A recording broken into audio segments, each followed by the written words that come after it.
হরে কৃষ্ণ, জয় জগন্নাথ। গত 11ই জুন বুধবার জগন্নাথ দেবের স্নানযাত্রা ও আবির্ভাব তিথি খুব সুন্দরভাবে পালন করা হয়েছিল। তো আজকে আমি আপনাদেরকে জগন্নাথ দেবের স্নানযাত্রা যে লীলা, স্নানযাত্রার পরে জগন্নাথ দেব যে গজবেশ রূপে ভক্তদেরকে দর্শন দিয়েছিলেন, তা আজকে আমি জগন্নাথ দেবের এই লীলাটি আলোচনা করব। আশা করি আপনাদের খুবই ভালো লাগবে। তো দক্ষিণ ভারতে কর্ণাটক রাজ্যের কানিয়ারি গ্রামে একটি ছোট্ট গ্রাম ছিল। তো সেইখানে গণপতি ভট্ট নামে একজন ব্রাহ্মণ ছিল। তো তিনি ভগবান শ্রীহরির অত্যন্ত মহান ভক্ত ছিল, আর অন্যদের প্রতি অত্যন্ত দয়াশীল ছিলেন তিনি। আর তিনি ছিলেন নির্লোভ, ইন্দ্রিয় তৃপ্তির বিষয়ে নিরাসক্ত এবং সর্বশাস্ত্রের সুপণ্ডিত। মন সহ সর্বেন্দ্রিয় সম্পূর্ণভাবে তার নিয়ন্ত্রণে ছিল। তিনি কেবল শ্রীবিষ্ণু পূজা করতেন, অন্যান্য কোনো দেবদেবীর আরাধনায় তার অভিরুচি ছিল না। তিনি জানতেন যে জগন্নাথই সর্বের সর্বা, সব কিছুর পরম নিয়ন্তা পরমেশ্বর। যেই তার শরণাগত হয়, পাদপদ্মে আত্মসমর্পণ করে, সেই এই জড়বন্ধন থেকে মুক্ত হয়। তো পরমব্রহ্মের ভগবানের কৃপা ব্যতীত কেউই মুক্তি লাভ করতে পারে না। তো এটি সেই গণপতি ভট্টের পূর্ণ বিশ্বাস ছিল। তো একদিন গণপতি ভট্ট মনে মনে চিন্তা করছেন, যদি আমি সেই পরমব্রহ্মের অপ্রাকৃত চিন্ময় রূপ নিজের চোখে যদি দর্শন করতে পারতাম, তাহলে আমার এই জীবন ধন্য হয়ে যেত। তো একবার এই গণপতি ভট্ট ভগবান কিভাবে নীলগিরিতে তার চিন্ময় রূপে, চিন্ময় মূর্তিতে প্রকটিত হলেন, সেই বর্ণনা ব্রহ্মপুরাণে পাঠ করেছিলেন। সেখানে বর্ণনা করা হয়েছে, কেউ যদি ভগবানের এই রূপ দর্শন করে, তাহলে সে জড়বন্ধন থেকে অচিরেই সাথে সাথেই মুক্তি লাভ করবে এবং তাকে আর যমদণ্ড ভোগ করতে হবে না। তো এইটা পড়ার পরে গণপতি ভট্টের হৃদয় স্পর্শ করেছিল, এবং গণপতি ভট্ট সাথে সাথে চিন্তা করছিলেন যে আমি এতদিন নিরর্থক বৃথা জীবন আমি কাটিয়েছি, আমার এই জীবনটা বৃথা হয়ে গেছে, তো এখনো সময় আছে। আমি তখন গণপতি ভট্ট আরও চিন্তা করছিলেন যে এই যে যে আমার স্ত্রী পুত্র সন্তান, এই যে যে মায়ার পিছনে আমি ঘুরছি, এইগুলো কোনো কাজে দেবে না। যখন আমি বৃদ্ধ হয়ে যাব, তখন আমার স্ত্রী সন্তানের কাছে আমি বোঝা হয়ে যাব। তো এর থেকে ভালো আমি পরম ব্রহ্মের সন্ধান করি, কোথায় আমার পরম ব্রহ্ম আছে। তো এই কথা চিন্তা করে গণপতি ভট্ট গৃহ ত্যাগ করলেন। গৃহ ত্যাগ করে তিনি পুরীধামের দিকে যেতে লাগলেন। তো যেতে যেতে কিছুটা সময় লেগেছিল, কিছুদিন। তো যেহেতু সে খালি হাতে ফিরেছিল, তাই রাস্তায় কিছু ভিক্ষা করতে করতে যাচ্ছিল। তাই ভিক্ষা করে যা মেলে তাই তিনি গ্রহণ করছিলেন, এবং কিছু কিছু সময় তার ভিক্ষা জুটছিল না। তো গাছের শুকনো পাতা আর জল খেয়ে তিনি এই পুরীধামে পৌঁছেছিলেন। তো অবশেষে তিনি পুরীধামে পৌঁছালেন। তো পুরীধামে পৌঁছানোর আগে দেখবেন 18 নালা আছে, সেই 18 নালায় গিয়ে পৌঁছালেন। আর শাস্ত্রে বলা হয়েছে, এই 18 নালা যে একবার পার করেছে, তার আর যমদণ্ড ভোগ করতে হয় না। তো তিনি ওই 18 নালার কাছে গিয়ে দেখছেন যে অনেক ভক্তরা ওই পরম ব্রহ্ম দর্শন করে আসছেন। তারপরেও তার সংশয় হয়েছিল, এবং গণপতি ভট্ট সেই তাদেরকে জিজ্ঞাসা করলেন, পথচারীদের, যে আপনারা কোথায় গিয়েছিলেন? আপনাদেরকে এত খুশি দেখাচ্ছে, এত খুশি দেখানোর কারণ কি? আপনারা আমাকে কৃপা করে বলুন, আপনারা কোথায় গেছিলেন? তখন পথচারীরা বলছিলেন, আমরা পরম ব্রহ্মকে দর্শন করতে গেছিলাম, আর পরম ব্রহ্মকে দর্শন করে আমরা খুব খুশি। আমরা জীবনে সব কিছু পেয়ে গেছি, আর কোনো কিছু চাই না এই জীবনে, আমরা খুব খুশি। তো গণপতি ভট্ট আবার জিজ্ঞাসা করলেন, সত্যি আপনারা পরম ব্রহ্মকে দর্শন করতে গেছিলেন?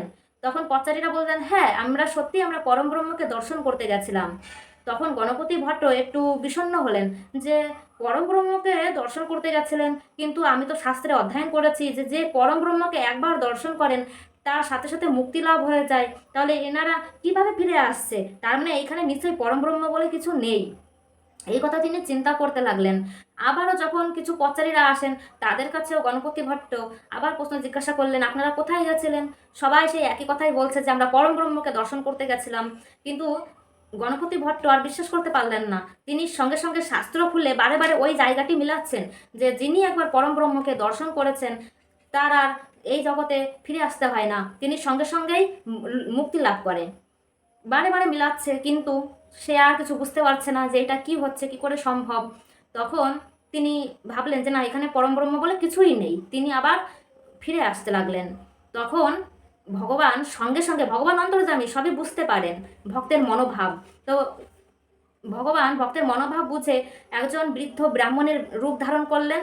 ব্রাহ্মণ রূপে গণপতি ভট্টের কাছে আসলেন এবং বললেন, আচ্ছা, তোমাকে এত বিষণ্ণ লাগছে কেন? তুমি কোথা থেকে এসেছো? আর তুমি ফিরে যাচ্ছ কেন? কি হয়েছে তোমার? আর তোমার এরকম বিষণ্ণ লাগার কারণ কি? তখন গণপতি ভট্ট সব কথা খুলে বললেন যে আমি ব্রহ্মপুরাণে পড়েছিলাম যে পরমব্রহ্মকে একবার দর্শন করার পরে তাকে আর এই জগতে ফিরে আসতে হয় না, তিনি সঙ্গে সঙ্গে মুক্তি লাভ করেন। তাহলে এই যে যে যারা পরমব্রহ্মকে দর্শন করে ফিরে আসছেন, এনারা কিভাবে ফিরে আসছেন, এনারা কেন মুক্তি লাভ করেননি? নিশ্চয়ই এখানে পরমব্রহ্ম বলে কিছুই নেই। তখন সেই বৃদ্ধ ব্রাহ্মণ বলছে যে দেখো, ভগবান অন্তর্যামী, ভগবান সবার মনের ইচ্ছা পূরণ করে। তো যারা পরমব্রহ্মকে দর্শন করতে গেছিল তারা তাদের নিজেদের জন্য গেছিল, তারা যেন আবার ঘরে ফিরে আসতে পারে সশরীরে, তাই তারা মুক্তি লাভ করতে পারেননি। যে যেমন ভাব নিয়ে ভগবানকে দর্শন করতে যান, ভগবান সেইভাবেই তাদের মনোবাঞ্ছনা পূর্ণ করেন। তো তুমি যখন চিন্তা করেছো যে বিশ্বাস করো যে পরম ব্রহ্মকে দর্শন করার পরে সঙ্গে সঙ্গে মুক্তি লাভ হয়, তাহলে তুমি যাও পরম ব্রহ্মকে দর্শন করে এসো, অবশ্যই তোমার মুক্তি লাভ হবে। তখন এই কথা শোনার পরে গণপতি ভট্ট আবার যেতে লাগলেন পুরী ধামের দিকে। আর অবশেষে তিনি সিংহদ্বারের সামনে গিয়ে পৌঁছান। আর সিংহদ্বারের সামনে পৌঁছানোর পরে তিনি দর্শন করতে পারছেন না, সেই দিনে ছিল জগন্নাথ দেবের স্নান যাত্রা। তো তিনি দর্শন করতে পারছেন সিংহদ্বারে বেদিতে জগন্নাথ বলদেব সুভদ্রা মহারানীর অভিষেক হচ্ছে। পূজারীরা জগন্নাথ বলদেব সুভদ্রা মহারানীকে অভিষেক করাচ্ছেন এবং দেবদেবীরা নররূপ ধারণ করে দর্শন করছেন, জগন্নাথ দেবকে অভিষেক করাচ্ছেন। তো তিনি ভাবলেন যে আচ্ছা, আমার পরম ব্রহ্ম তো হস্তিরূপের দর্শন, হস্তিরূপের মতো দেখতে, তাহলে এ তো হস্তিরূপের মতো দেখতে না, তাহলে কি আমার পরম ব্রহ্ম নেই? আবার তিনি বিষণ্ণ হলেন। বিষণ্ণ হয়ে ওইখানে তিনি ভগবানকে প্রণাম না করে আবার ওইখান থেকে ফিরে যেতে লাগলেন। আর তিনি দুঃখে বলতে বলতে যাচ্ছেন সত্যি পরম ব্রহ্ম বলে কিছুই নেই। তখন সাথে সাথে জগন্নাথ দেব এই কার কাছে গেছিলেন? জগন্নাথ দেব সঙ্গে সঙ্গে মুদিরথের কাছে গেছিলেন। মুদিরথের কাছে গিয়ে বলছেন দেখো, আমার একজন ভক্ত অনেক দূর থেকে এসেছে আমাকে দর্শন করার জন্য, কিন্তু আমাকে হস্তিরূপে দর্শন করতে পারেনি। তো তুমি সঙ্গে সঙ্গে এখনই যাও, গিয়ে বলো যে জগন্নাথ দেব পরমব্রহ্ম, তোমার পরমব্রহ্ম হস্তিরূপে তোমাকে দর্শন দেবে। তখন মুদিরথ সঙ্গে সঙ্গে সেই গণপতি ভট্টের কাছে যান এবং গণপতি ভট্টকে খুব সুন্দরভাবে বোঝান যে তুমি কোথায় ফিরে যাচ্ছ, তুমি পরমব্রহ্মকে দর্শন করবে না? তখন গণপতি ভট্ট বলছে কেন আমাকে তোমরা মিথ্যে কথা বলছো, এখানে পরম ব্রহ্ম বলে কিছুই নেই, কেন আমাকে ঠকাচ্ছ এইভাবে? আমি আর যাব না, এখানে পরম ব্রহ্ম বলে কিছুই নেই। তখন মুদিরথ খুব সুন্দরভাবে বোঝালেন দেখো, পরম ব্রহ্ম তোমার জন্য অপেক্ষা করছে, তুমি অবশ্যই পরম ব্রহ্মের দর্শন পাবে, যাও তুমি পরম ব্রহ্মের কাছে। তখন মুদিরথের কথা শুনে এই এই ভক্ত যাচ্ছেন। গণপতি ভট্ট আবার পরম ব্রহ্মের কাছে ফিরে গেলেন এবং গিয়ে যখনই পরম ব্রহ্মের দিকে যখন দৃষ্টি রাখলেন, দেখছেন তার পরম ব্রহ্ম হস্তিরূপে দর্শন দিচ্ছেন। আর যখনই পরম ব্রহ্ম জগন্নাথ দেব হস্তিরূপে দর্শন দিলেন, সঙ্গে সঙ্গে তিনি অত্যন্ত খুশি হলেন এবং খুশি হওয়ার পরে তিনি তার কাছে পরম ব্রহ্মের কাছে প্রার্থনা করলেন, হে প্রভু, আপনি আমাকে কথা দিন যে আপনি প্রতি বছর এই স্নান যাত্রার পরে আপনি প্রত্যেক ভক্তকে এই হস্তিরূপে গজবেশে দর্শন প্রদান করবেন। তখন জগন্নাথ দেব পরমব্রহ্ম খুব খুশি হন। খুশি হওয়ার পরে এই গণপতি ভট্ট মাটিতে মূর্ছিত হয়ে মাটিতে লুটিয়ে পড়েন এবং লুটিয়ে পড়ার পরে এই গণপতি ভট্টের শরীর থেকে বিদ্যুৎ চমকের মতো তার আত্মাটা বেরিয়ে যায় এবং বেরিয়ে পরম ব্রহ্মে লীন হয়ে যায়। এটি ওইখানে সমস্ত পাণ্ডারা, ব্রাহ্মণেরা যারা যারা ছিলেন প্রত্যেকেই দর্শন করেছিলেন।